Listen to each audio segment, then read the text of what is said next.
দেখুন, সর্বপ্রথম এই রাজ্যে এই শাসনকালে সর্বপ্রথম যে দুর্নীতি শুরু হয়েছিল সেটা একেবারে গরিব মানুষের ক্ষেত্রে, সেটা হচ্ছে চিটফান্ড কেলেঙ্কারি।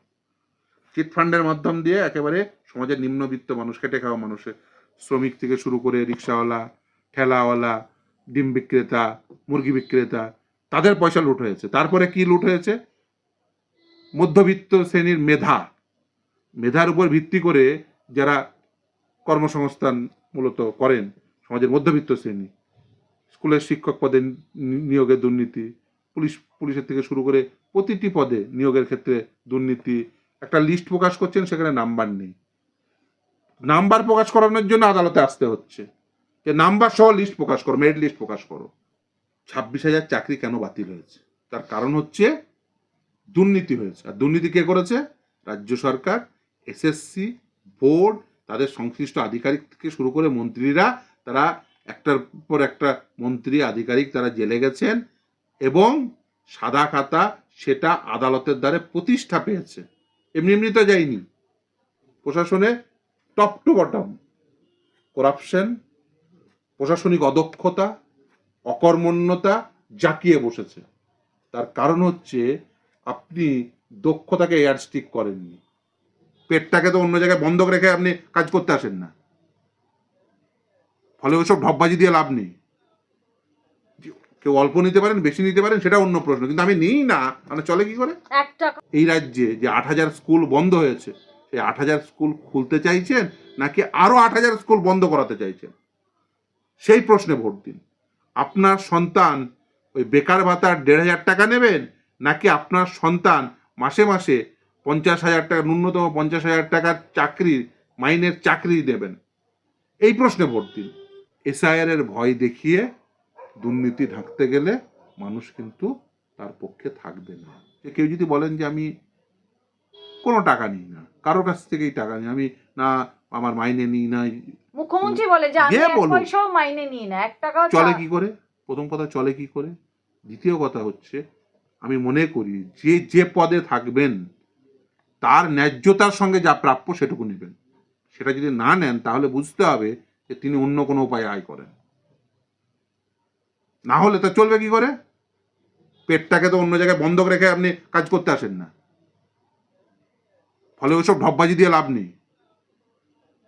কেউ অল্প নিতে পারেন, বেশি নিতে পারেন, সেটা অন্য প্রশ্ন, কিন্তু আমি নিই না মানে চলে কি করে? 1 টাকাও নিই না, চলে কি করে? ফলে এই প্রশ্নটা সর্বপ্রথম তাকে করবেন, যেই বলবে। নিয়োগ দুর্নীতি থেকে শুরু করে রেশন দুর্নীতি, যারা যারা সংশ্লিষ্ট রয়েছেন তাদেরকে প্রার্থী পদে সিলেক্ট করে, প্রার্থী হিসেবে সিলেক্ট করে যে তালিকা তৈরি করেছেন, সেখান থেকেই তো পরিষ্কার যে কিভাবে গত 15 বছরে প্রশাসন চালিয়েছে। ফলে প্রশাসনিক যে পদক্ষেপ কি ছিল সেটা প্রার্থী পদ দেখেই বোঝা যাবে, প্রথম কথা। দ্বিতীয় কথা হচ্ছে যে যেটা সব থেকে গুরুত্বপূর্ণ, দেখুন, মানুষ ঠিক করবে।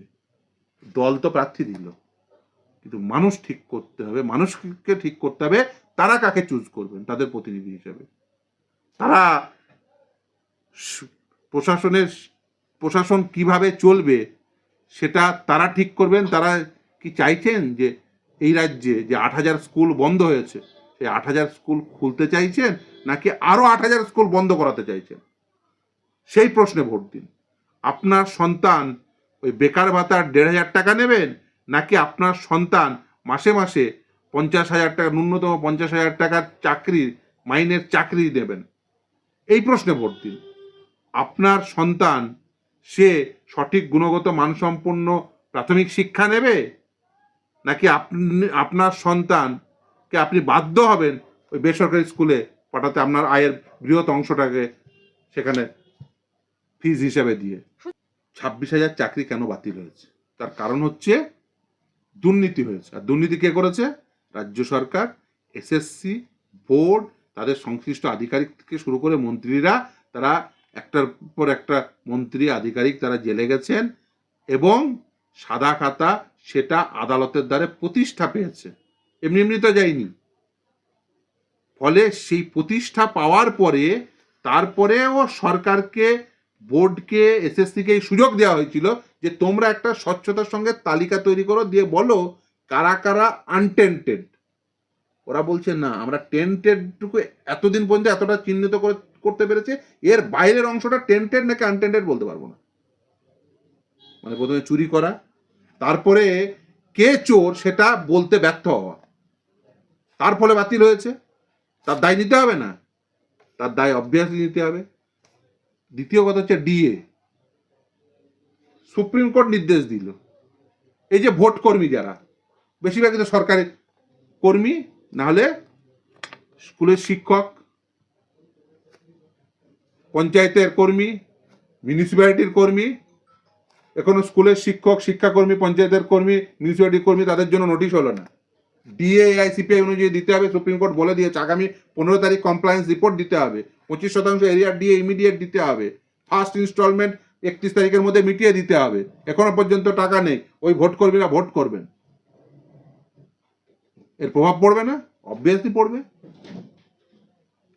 ডিএ দেবেন না, দুর্নীতিপূর্ণ নিয়োগ হবে। আপনি গোটা সমাজে এই মুহূর্তে সবথেকে বড় সমস্যা হচ্ছে বেকারত্বের সমস্যা। এই রাজ্যে বেসরকারি ক্ষেত্রে কর্মসংস্থান নেই। গত 15 বছরে 8,000-এর বেশি সংস্থা এই রাজ্য ছেড়ে পালিয়ে গেছে। যেমন 8,000 স্কুল বন্ধ হয়েছে, 8,000-এর বেশি সংস্থা এই রাজ্য ছেড়ে পালিয়ে গেছে। বলছি মিড ডে মিলেও তো লুট চলছে। মিড ডে মিল কেন, প্রতিটি ক্ষেত্রে লুট চলছে। দেখুন, যদি একটি প্রশাসনে ঘুণ ধরতে শুরু করে, তাহলে প্রতিটি অংশেই সেই গুণ আস্তে আস্তে আস্তে আস্তে ছড়িয়ে যাবে। তাই হয়েছে প্রশাসনে, টপ টু বটম করাপশন, প্রশাসনিক অদক্ষতা, অকর্মণ্যতা জাঁকিয়ে বসেছে। তার কারণ হচ্ছে আপনি দক্ষতাকে এয়ারস্টিক করেননি। যে দক্ষ সে তো দুর্নীতিগ্রস্ত নাও হতে পারে। তাহলে আপনাকে কি প্রয়োজন? সেই সমস্ত পদাধিকারীদের আপনাকে চুজ করতে হবে যে দুর্নীতিগ্রস্ত। ফলে কি হয়েছে? দক্ষতা চলে গেছে। এখন কি হয়েছে? যদি আপনি চাইছেনও কোনোভাবে সামাল দিতে, যে পদে বসেছে সে তো দক্ষ না, ফলে ওটা করে তার লাভ হচ্ছে না, ও তো ছড়িয়ে ফেলেছেন। এখন যে দেখবেন চারিদিকে ছড়িয়ে ফেলার হাজার হাজার উদাহরণ। ফলে প্রতি মুহূর্তে হোঁচট খেতে হচ্ছে। যদি আগে থেকে দক্ষ লোকজনদের, দুর্নীতিহীন লোকজনদের পদে বসাতেন, তাহলে আজকে এই দিন দেখতে হতো। দেখুন, সর্বপ্রথম এই রাজ্যে এই শাসনকালে সর্বপ্রথম যে দুর্নীতি শুরু হয়েছিল সেটা একেবারে গরিব মানুষের ক্ষেত্রে, সেটা হচ্ছে চিটফান্ড কেলেঙ্কারি। চিটফান্ডের মাধ্যম দিয়ে একেবারে সমাজের নিম্নবিত্ত মানুষ, খেটে খাওয়া মানুষের, শ্রমিক থেকে শুরু করে রিক্সাওয়ালা, ঠেলাওয়ালা, ডিম বিক্রেতা, মুরগি বিক্রেতা, তাদের পয়সা লুট হয়েছে। তারপরে কি লুট হয়েছে? মধ্যবিত্ত শ্রেণীর মেধার উপর ভিত্তি করে যারা কর্মসংস্থান মূলত করেন, সমাজের মধ্যবিত্ত শ্রেণী, স্কুলের শিক্ষক পদে নিয়োগের দুর্নীতি, পুলিশের থেকে শুরু করে প্রতিটি পদে নিয়োগের ক্ষেত্রে দুর্নীতি। একটা লিস্ট প্রকাশ করছেন, সেখানে নাম্বার নেই। নাম্বার প্রকাশ করানোর জন্য আদালতে আসতে হচ্ছে, যে নাম্বার সহ লিস্ট প্রকাশ করো, মেরিট লিস্ট প্রকাশ করো।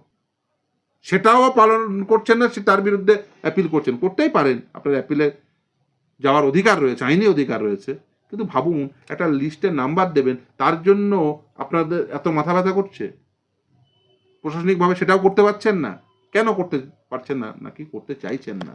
আসলে চাইছেন না এই কারণে, তার কারণ দুর্নীতি করবেন। তাহলে কি বাংলায় সিন্ডিকেট রাজ, দুর্নীতি এগুলোই চলবে? দেখুন, বাংলায় এটা বাংলার মানুষকে ঠিক করতে হবে, যে বাংলার মানুষ সিন্ডিকেট রাজের পক্ষে থাকবেন, দুর্নীতির পক্ষে থাকবেন না তার বিরুদ্ধে থাকবেন।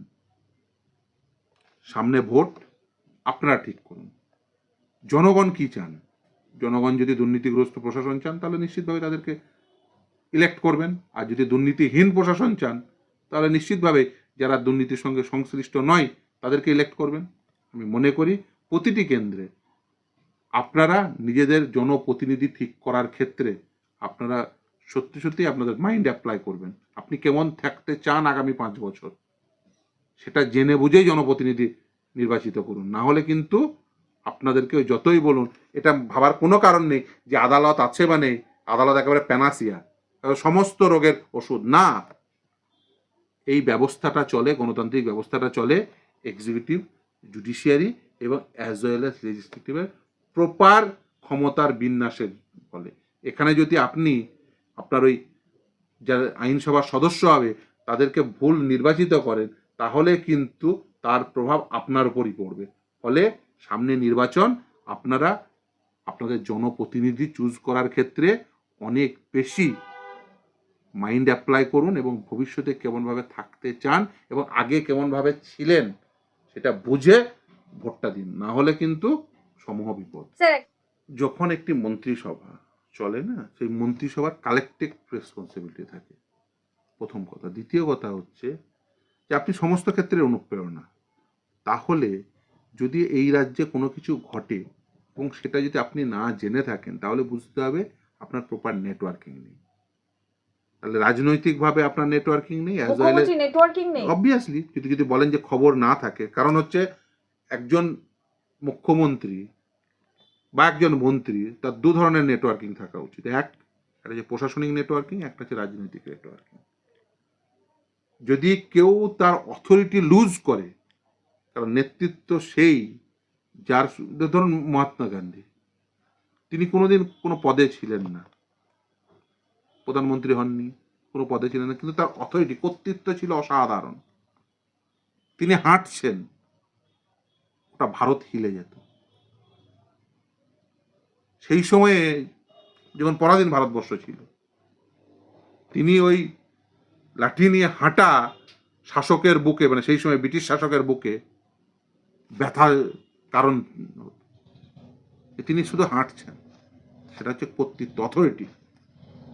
একজন রাজনৈতিক নেতৃত্ব যিনি প্রশাসনিক ক্ষমতায় বসে আছেন, তিনি যদি তার অথরিটি হারিয়ে ফেলেন, যে তার কাছে এই এত কিছু ঘটছে অথচ তার কাছে খবর নেই, তার মানে তার পলিটিক্যাল নেটওয়ার্কিংও গেছে, তার প্রশাসনিক নেটওয়ার্কিংও গেছে। একজন মানুষ, আপনি নেতা কাকে বলবেন? যার কর্তৃত্ব রয়েছে, যার অথরিটি রয়েছে। যেমন বিমান বসু, তিনি কোনোদিন কোনো ভোটে যেন দাঁড়াননি, কোনোদিন নির্বাচিত হননি, কিন্তু দলে দেখবেন সকলেই তাকে মান্যতা দেন। তার মানে কি? তার অথরিটি রয়েছে, কর্তৃত্ব রয়েছে। আমি কর্তৃত্ববাদিতা তিনি প্রকাশ করেন তা বলছি না, কিন্তু তার যে অথরিটি রয়েছে সেটা তো পরিষ্কার, যে দলে প্রত্যেকে তার প্রতি শ্রদ্ধাশীল। এবং ইভেন যখন দল ক্ষমতায় ছিল, অনিল বিশ্বাস কোনোদিন মন্ত্রী হয়েছিলেন, কিন্তু তার সেই রাশ ছিল। পশ্চিমবঙ্গের কোন প্রান্তে কি ঘটছে কেউ জানতো না জানতো, অনিল বিশ্বাস জানতো। 14 তলার কি অবসান ঘটবে 26-এ? এই কর্তৃত্ব যদি হারিয়ে যায়, যদি রাজনৈতিক কর্তৃত্ব এবং প্রশাসনিক কর্তৃত্ব, তাহলে বুঝতে হবে যে বেসিক্যালি নেটওয়ার্কিংটা চলে গেছে। আর নেটওয়ার্কিং চলে গেলে আপনি ক্ষমতায় থাকবেন কি করে? এই যে ধরুন বামফ্রন্টের শেষের দিকে, এই যে এটা তো ঠিক যে প্রশাসনিক যে নেটওয়ার্কিং এবং পলিটিক্যাল নেটওয়ার্কিং কিছুটা লুজ হয়েছিল, সেই জন্যই ক্ষমতা থেকে চলে যেতে হয়েছিল। সব খবর আসতো না। এই যে ধরুন এত মাওবাদী জোগাড় হয়েছিল, কমব্যাট করার চেষ্টা হয়েছিল, কিন্তু সব যে এসছিল তা তো নয়, সব জায়গায় কমব্যাট করতে পেরেছিল তাও নয়। ফলে প্রশাসনিকভাবেও বটে, পলিটিক্যালিও। তার ফলে কি হয়েছিল? কর্তৃত্ব লুজ হয়েছিল, নেটওয়ার্কিং অনেকটা হারিয়েছিল, তার ফলে ক্ষমতার পরিবর্তন হয়েছিল। এখন কেউ যদি বলেন যে এত দুর্নীতি হয়েছে, আমি খবর জানি না, তৃণমূলের কি তাহলে শেষ সময় চলছে? অবভিয়াসলি যদি নেটওয়ার্কিং শেষ হয়ে যায়, তাহলে আর মানে আর কি থাকে, কি বাকি থাকে? তো প্রশাসনিক নেটওয়ার্কিং এবং পলিটিক্যাল নেটওয়ার্কিং যদি লুজ করে যায়, যদি বলে যে না আমার কাছে কোনো খবর নেই, তার মানে তার কাছে আর কিচ্ছুই নেই, অথরিটিও নেই। এই মুহূর্তে ক্ষমতায় আছে, শাসন ক্ষমতায় আছে, কিন্তু এই মুহূর্তে মানুষের মনে নেই। মানুষ, সর্বশেষ যে নির্বাচন হয়েছে সেখানে কিন্তু মানুষ পজিটিভ ভোট দেয়নি। মানুষ কি ভোট দিয়েছিল? সিএর ভয়, সিএর ভয় দেখিয়ে ভোট পেয়েছিল। আবার এবারে চেষ্টা করছেন এসআইআর এর ভয় দেখিয়ে ভোট পেতে, কিন্তু মানুষ বুঝে গেছেন যে এসআইআর এর ভয় দেখিয়ে দুর্নীতি ঢাকতে গেলে মানুষ কিন্তু তার পক্ষে থাকবে না। মানুষ পরিষ্কার বুঝিয়ে দিয়েছেন যে মানুষজন তার সন্তানের শিক্ষার প্রশ্নে, কর্মসংস্থানের প্রশ্নে, তার নিজের বাড়ি পাওয়ার প্রশ্নে, তার বাড়ির সামনে আলোর প্রশ্নে, সুরক্ষার। বাড়ির সামনের রাস্তার প্রশ্নে, সুরক্ষার প্রশ্নে মানুষ ভোট দেবে। মানুষ খুব পরিষ্কারভাবে ডিটারমিন্ড। এবার যদি মানুষ যদি বলে যে না আমি এসব প্রশ্নে ভোট দেব না, আমি শুধুমাত্র দুর্নীতির পক্ষে থাকতে চাই তাই ভোট দেবো, এটা কখনো হতে পারে না।